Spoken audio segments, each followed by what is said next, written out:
There's a pattern. As it turns out, all the great and inspiring leaders and organizations in the world, whether it's Apple or Martin Luther King or the Wright brothers, they all think, act, and communicate the exact same way, and it's the complete opposite to everyone else. All I did was codify it. And it's probably the world's simplest idea. I call it the golden circle.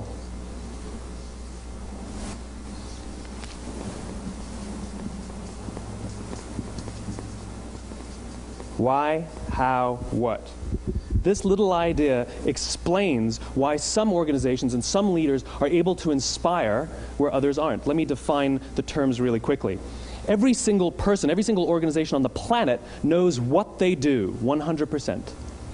Some know how they do it, whether you call it your differentiating value proposition or your proprietary process or your USP. But very, very few people or organizations know why they do what they do.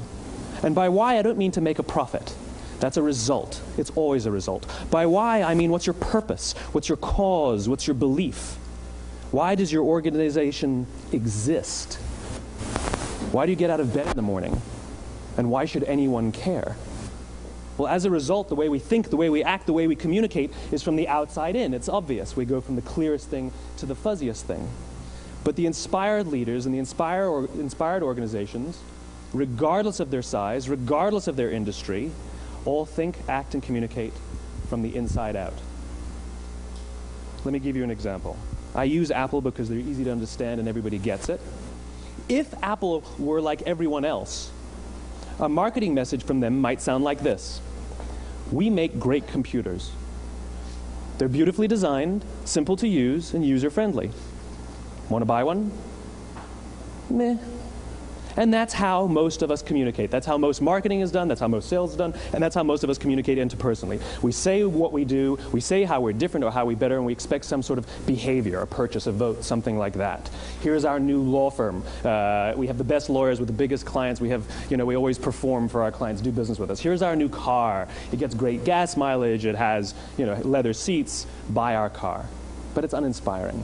Here's how Apple actually communicates. Everything we do, we believe in challenging the status quo. We believe in thinking differently. The way we challenge the status quo is by making our products beautifully designed, simple to use, and user-friendly. We just happen to make great computers. Want to buy one? Totally different, right? You're ready to buy a computer from me.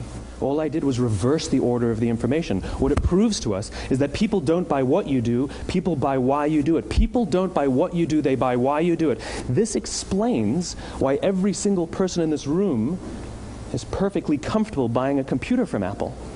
But we're also perfectly comfortable buying an MP3 player from Apple, or a phone from Apple, or a DVR from Apple.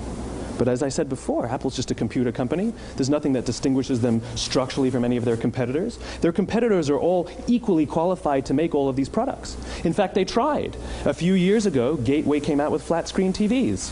They're eminently qualified to make flat-screen TVs. They've been making flat-screen monitors for years. Nobody bought one. And Dell came out with MP3 players and PDAs. And they make great quality products, and they can make perfectly well-designed products, and nobody bought one. In fact, talking about it now, we can't even imagine buying an MP3 player from Dell. Why would you buy an MP3 player from a computer company? But we do it every day. People don't buy what you do, they buy why you do it. The goal is not to do business with everybody who needs what you have. The goal is to do business with people who believe what you believe. Here's the best part. None of what I'm telling you is my opinion. It's all grounded in the tenets of biology, not psychology, biology. If you look at a cross-section of the human brain, looking from the top down, what you see is the human brain is actually broken into three major components that correlate perfectly with the golden circle. Our newest brain, our Homo sapien brain, our neocortex, corresponds with the what level. The neocortex is responsible for all of our rational and analytical thought and language. The middle two sections make up our limbic brains, and our limbic brains are responsible for all of our feelings, like trust and loyalty. It's also responsible for all human behavior, all decision-making, and it has no capacity for language. In other words, when we communicate from the outside in, yes, people can understand vast amounts of complicated information like features and benefits and facts and figures. It just doesn't drive behavior. When we communicate from the inside out, we're talking directly to the part of the brain that controls behavior, and then we allow people to rationalize it with the tangible things we say and do.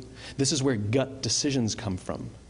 You know, sometimes you can give somebody all the facts and your figures, and they say, I know what all the facts and details say, but it just doesn't feel right. Why would we use that verb? It doesn't feel right. Because the part of the brain that controls decision-making doesn't control language. And the best we can muster up is, I don't know, it just doesn't feel right. Or sometimes you say you're leading with your heart, or you're leading with your soul. Well, I hate to break it to you, those aren't other body parts controlling your behavior. It's all happening here in your limbic brain, the part of the brain that controls decision-making and not language.